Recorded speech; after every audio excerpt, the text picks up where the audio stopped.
सिर्फ इस जिस तरीके से ये बड़े स्तर पर बाल दिवस मनाया जा रहा है, वो बाल दिवस अपने आप में एक बेहद अहम संदेश देता है। आज सिर्फ दिल्ली में नहीं बल्कि पूरे देश में वीर बाल दिवस के कार्यक्रम हो रहे हैं। मुख्यमंत्री योगी आदित्यनाथ आज लखनऊ में एक कार्यक्रम में शामिल हुए।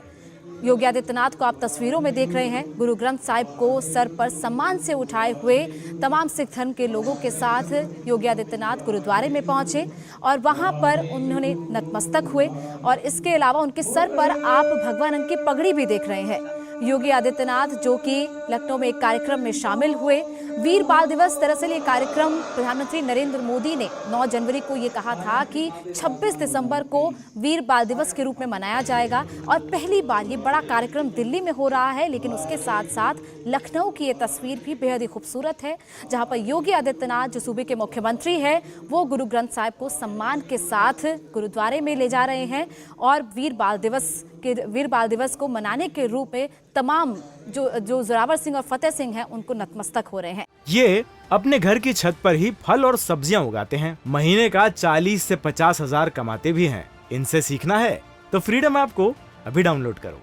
हमारे साथ इस वक्त दिल्ली से के मेजर ध्यानचंद स्टेडियम से पवन नारा भी सीधे जुड़ चुके हैं।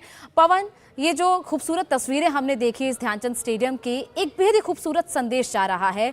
अगर हम कहें तो सिर्फ सिख धर्म के लोग नहीं बल्कि देश और दुनिया के तमाम लोग इन दोनों सूरमाओं की, सिख धर्म के इन सूरमाओं की शहादत के बारे में जान पाएंगे इस कार्यक्रम के जरिए। बिल्कुल गोनिका, हमें इस तस्वीर को ऐसे समझना होगा कि प्रधानमंत्री नरेंद्र मोदी इस पूरे आयोजन के जरिए जो संदेश देना चाह रहे वो स्पष्ट है। वो धर्म को और सिख धर्म के बलिदान को अच्छी तरह से समझते हैं और मानते हैं कि बलिदान पूरे विश्व को ज्ञात होना चाहिए, जिसके बाद इस आयोजन का ऐलान किया गया था और 26 दिसंबर को वीर बाल दिवस के तौर पर मनाया गया था। एक बार मैं आपको जरा मंच की तरफ लेकर चलना चाहूंगा। अगर मंच पे आप देखेंगे तो सैकड़ों बच्चे केसरिया पगड़ी और सर पे बच्चियां जो हैं केसरिया चुन्नी के साथ कीर्तन पाठ कर रही हैं। बड़े मंच पर लिखा गया है बाबा जोरावर सिंह व बाबा फतेह सिंह जी के धर्म की रक्षा के लिए सर्वोच्च बलिदान को याद करते हुए पूरा देश श्रद्धा से मना रहा है वीर बाल दिवस।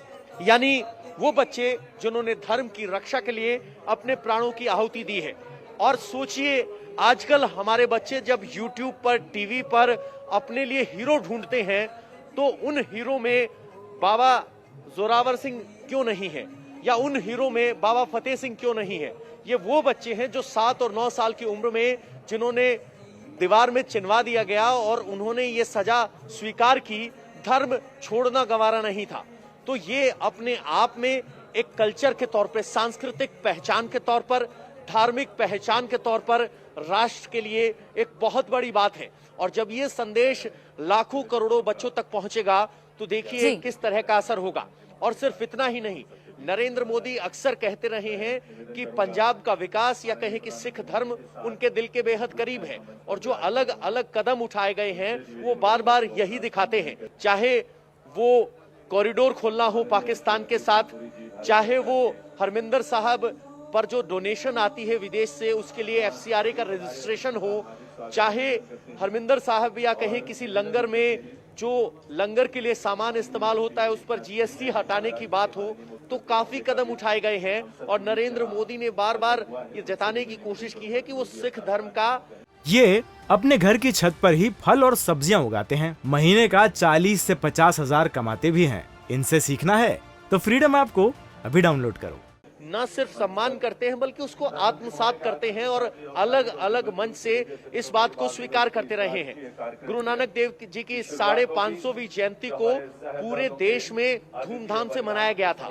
तो ये सब दिखाता है कि किस तरीके से सिख धर्म ने हिंदू धर्म की रक्षा के लिए, राष्ट्र के लिए बलिदान दिए हैं। और ये सारे वो कदम हैं जो उस बलिदान को स्वीकार करते हैं, कहा जाता है एक्नॉलेज करते हैं और उनके सम्मान के तौर पर इस तरह के कदम उठाए जा रहे हैं। और ये सिर्फ इसको एक धर्म विशेष नहीं बल्कि हमारे समाज के एक फैब्रिकेशन के तौर पर देखा जाए कि समाज को एक रखने के लिए गुरुओं के साहबजादों ने बलिदान दिया है और आज उसी बलिदान को याद करने का दिन है।